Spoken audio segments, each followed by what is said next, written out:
Hello, everybody. Thank you for joining us for today's episode of Digital Things, where we at Trinex like to discuss all things digital water and how it can solve common utility challenges.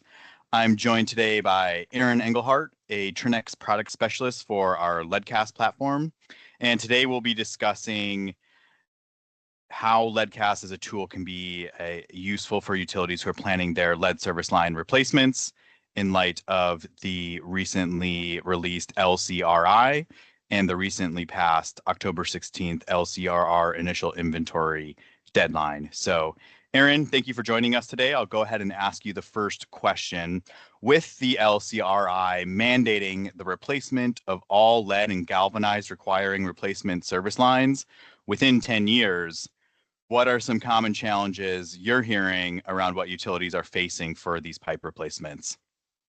Yeah, so it's a big goal that the EPA set for utilities, and there's going to be a lot of challenges associated with it.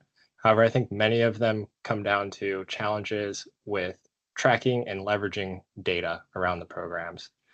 So a few categories we can dive into today are outreach data and right of entry data. So utilities will be putting a lot of effort into getting residents to know that lead service line programs even exist in their area and connecting with those residents to gain right of entry permissions to go ahead and replace lines on their property. So there's a lot of data around the touch points with that, tracking who has signed those consent forms and who has not.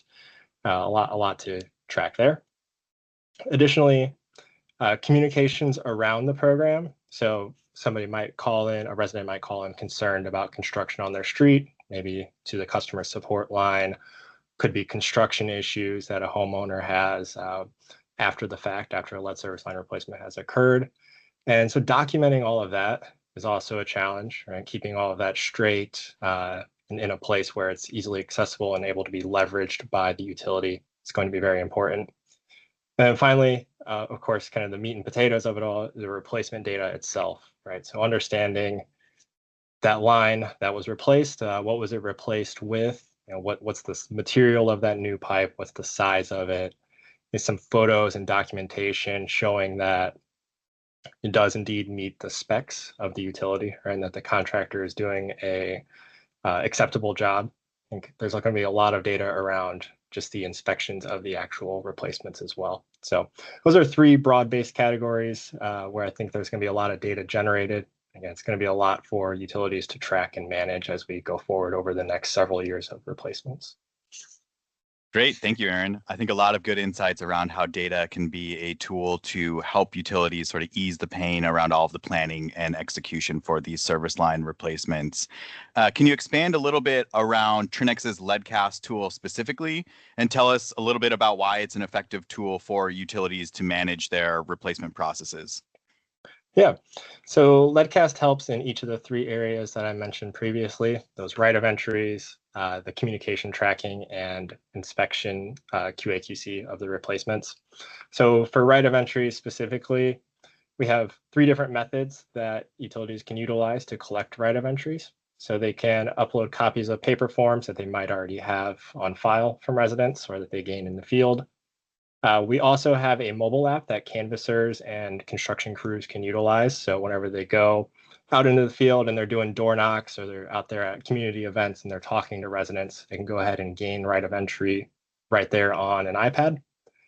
And finally, we also have another method of gaining right of entry, which is through our customer portal, where residents can kind of at their own leisure and in their own home, go onto the leadCAST customer portal, read through all of the language and give their consent at that time. So we allow multiple methods of gaining that right of entry. And then we track it all, of course, alongside the replacement program so that utilities can see the real-time status of properties that have signed right of entries and those that don't. Another area that we help out in is our touchpoint tracking that leverages or allows utilities to leverage communication data. So if somebody calls in to the support line, we provide the ability for that support line customer service representative to document that interaction, take notes on it, and then that is available for any future use through the utility, whether that's ongoing support, Anybody else that goes out in the field and interacts with that resident would be able to see those notes. So we're able to track all of that data. And then finally, for the replacement data, we have a robust QA/QC process where contractors can document the pre-existing conditions of the home. So they're able to take those site photos before they do any work, and then photos of the existing service line showing that it is indeed lead or it is galvanized. And then we have a post-replacement form where after they have done the replacement, they can show that, and they put that shiny new copper line in there or PVC line, whatever the utility desires.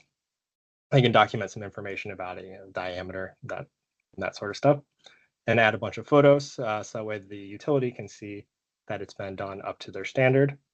And then finally, before we accept that form, we allow the utility to QA/QC it and sign off on it. And once the utility has signed off on those forms from the contractor, we'll then update the utility's inventory, allowing a nice seamless kind of operation there where the inventory will remove that lead line and replace it with that new line in the inventory. So that way it's always up to date with the latest operations of the utility. Fantastic. Thank you, Aaron. Appreciate you joining and sharing your expertise, and hope you all enjoy this episode of Digital Things. Thank you.